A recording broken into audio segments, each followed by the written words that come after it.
कि सर हमारे टीचर्स कहते हैं कि 24 घंटे मेहनत करो, एक दिन में 8-8 घंटे पढ़ाई करो, तब जाकर आपके 95 प्लस आएंगे।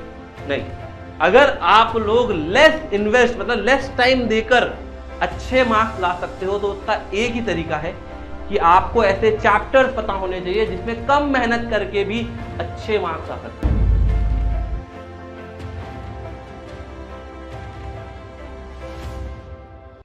आज हम बात करेंगे कि भाई सबसे पहले हमें क्या स्ट्रैटेजी रखनी है क्लास 9th को अब देखते हुए कि यार हमारा टाइम ऑलमोस्ट नजदीक आ चुका है एग्जाम का, और काफी बच्चों के एग्जाम्स आने भी वाले हैं। कुछ बच्चों के मार्च में होंगे, कुछ लोगों के अप्रैल में होंगे, कुछ लोगों के जनवरी फरवरी में भी एग्जाम होंगे। तो हमें एक स्ट्रैटेजी अपनानी है। वो स्ट्रैटेजी ये है कि हमारे पास दो तरह के बच्चे हैं, जिनका कोर्स कंप्लीट हो चुका है या फिर जिनका कोर्स नहीं कंप्लीट हुआ, मतलब उल्टा बोल दिया मैंने, जिसका कोर्स कंप्लीट नहीं हुआ है, जिसका हो चुका है। ठीक है, दोनों ही स्टूडेंट्स को क्या चीजें ध्यान में रखनी है वो बात करेंगे। सबसे पहली चीज, जिनका कोर्स कंप्लीट नहीं हुआ है उनकी बात करते हैं, जो सिर्फ स्टार्ट कर रहे हैं या बीच में कहीं अटके हुए हैं, उन लोगों की बात करते हैं। लेट सपोज किसी का अगर 50% कोर्स कंप्लीट है, ठीक है, अगर मान लीजिए किसी बच्चे का 50% या 50% से कम कोर्स कंप्लीट है, तो उन लोगों को अपने रिसोर्सेज आज ही लिमिट कर लेने हैं। सबसे पहली चीज, सबसे इंपॉर्टेंट चीज, रिसोर्स लिमिट कर लें। आप लोग देख रहे होगा कि यार मेरे पड़ोस वाला बच्चा सर आर डी शर्मा कर रहा है, आर एस अग्रवाल कर रहा है ना, साइंस में एच सी वर्मा कर रहा है, और भी दो चार आती है, एस चांद कर रहा है। लेकिन अगर आप लोगों का कोर्स 50% भी कंप्लीट नहीं है तो रिसोर्स लिमिट कर लो, ये सब किताबें नहीं करनी है। आप बोलोगे सर पहली बार किसी टीचर को बोला है कि ये मत करो, बाकी लोग तो हमें कहते हैं गधों की तरह करते रहो, मजदूरी करते रहो, बस करते रहो। तो ये नहीं करना है भाई, आप लोगों को सिर्फ एनसीईआरटी पकड़नी है और इसके एग्जाम्पलर। और अगर किसी के पास पुराने साल के क्वेश्चन मिल जाते हैं अपने स्कूल्स के, है ना, क्योंकि क्या होता है कि स्कूल लेवल पे क्वेश्चन जो होते हैं रिपीट होते हैं, जैसे बोर्ड में होते हैं ना वैसे स्कूल में भी रिपीट होते हैं। तो हो सकता है कि आपके स्कूल के प्रीवियस ईयर के क्वेश्चन आपके काम आ जाए। तो आप लोगों को अब उल्टा करना है कि भाई एग्जाम्पलर और एनसीईआरटी करने के बाद पीवाईक्यूज करें। और सबसे इंपॉर्टेंट चीज क्या है वो आगे बताने वाला हूं मैं, ठीक है। और जिनका कोर्स कंप्लीट है, जिन्होंने एनसीईआरटी को लगा लिया है 2 बार, एग्जाम्पलर कर लिया है 1 बार, है ना, तो कुछ ना करें, वो अब अपने क्लास 10th की तैयारी करना स्टार्ट कर दें। मैं आप लोगों को ये सजेशन दूंगा कि आप लोग किसी भी टाइप के इंटीग्रेटेड कोर्स ज्वाइन करें, पहली चीज तो, ठीक है। उससे क्या होगा कि आप लोगों का जो अभी 2 महीने बचे हुए हैं उस ड्यूरेशन में आप क्लास 10 की प्रिपरेशन करें। जिन्होंने नहीं किया है उनके साथ मेहनत करने के लिए मैं तैयार हूं। अगर आप लोगों को लगता है कि यार मेरा 10th 9th का कोर्स कंप्लीट है, मैंने एनसीईआरटी कर लिया, एग्जाम्पलर कर लिए, मेरे स्कूल के प्रीवियस क्वेश्चन भी कर लिए, तो आप क्लास 10th की तैयारी स्टार्ट कर सकते हैं। वो बहुत जरूरी है, ठीक है। उसके लिए क्या करना है, आप अपने मेंटर से बात कर सकते हैं, है ना, आप किसी भी पर्सन से बात कर सकते हैं, अपने टीचर से बात कर सकते हैं, मुझसे बात कर सकते हैं, किसी से भी बात कर सकते हैं, ठीक है, कि भाई किस तरीके से हम इसकी तैयारी करेंगे, ठीक है।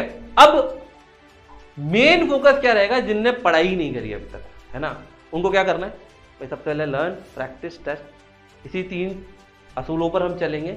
तो आप लोगों को एनसीईआरटी कंप्लीट करनी है, एनसीईआरटी के थ्योरम्स देखने हैं जितने भी है, सारे एग्जाम्पल्स करने। सबसे बड़ी चीज कि सर हमें एनसीईआरटी के एग्जाम्पल्स करने।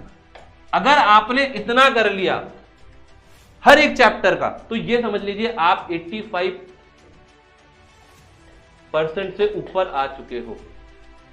और फिर उसकी प्रैक्टिस करने के लिए आपके पास बहुत सारे रिसोर्सेस हैं, एग्जाम्पलर्स हैं, एनसीईआरटी है, और टेस्ट देने के लिए ई सरल तो है ही से, है ना। तो ये चीज आपको फॉलो करनी है। और अब इसमें सबसे इंपॉर्टेंट कि सर हम ये सब करेंगे, लेकिन हमें कैसे पता चलेगा कि किस चीज को पहले करें, किस चीज को बाद में करें। तो ये चीज मैं बताता हूं कि भाई आपको सारे क्वेश्चन नहीं करने, पहली चीज, है ना, सारे क्वेश्चन नहीं करने, क्योंकि कुछ क्वेश्चन होते हैं बहुत ईजी होते हैं। जैसे कि आपकी, अगर मैं बात करूं किसी भी चैप्टर की नंबर सिस्टम की बात करूं, तो इस चैप्टर के अंदर एक ही टाइप के 5 क्वेश्चन है, ठीक है। तो आप उसको छोड़ सकते हो। आपको क्या करना है, आपको 5 क्वेश्चन में से 2 या 3 क्वेश्चन करने जो डिफिकल्ट लेवल के दिखते हैं, वही क्वेश्चन ट्राई करने, बाकी छोड़ दो। फिर दूसरा सबसे इंपॉर्टेंट पॉइंट है, लेस इन्वेस्टमेंट के साथ हाई रिटर्न कैसे मिलेगा। कि सर हमारे टीचर्स कहते हैं कि 24 घंटे मेहनत करो, एक दिन में 8-8 घंटे पढ़ाई करो, तब जाकर आपके 95 प्लस आएंगे। नहीं, अगर आप लोग लेस इन्वेस्ट मतलब लेस टाइम देकर अच्छे मार्क्स ला सकते हो तो उसका एक ही तरीका है कि आपको ऐसे चैप्टर्स पता होने चाहिए जिसमें कम मेहनत करके भी अच्छे मार्क्स आ सकते हैं। अब सर हमें तो सिलेबस ही नहीं पता, आधी जनता तो ये सोच रही है सिलेबस क्या है, कौन सा चैप्टर कितने मार्क्स है, हमें यही नहीं पता। तो ये आप लोगों को सिलेबस निकालना है और सिलेबस निकालने के बाद आप लोगों को देखना है कि यार कौन कौन से चैप्टर कितना कितना वेटेज रखते हैं। यहां पर मैं कुछ चैप्टर्स के नेम लेकर आया हूं, जो चैप्टर्स आपके लिए सबसे ज्यादा इंपॉर्टेंट है, जिसमें कम मेहनत करके आप अच्छे मार्क्स ला सकते हो। वो चैप्टर्स कौन कौन से हैं पहले वो देख लेते हैं, ठीक है।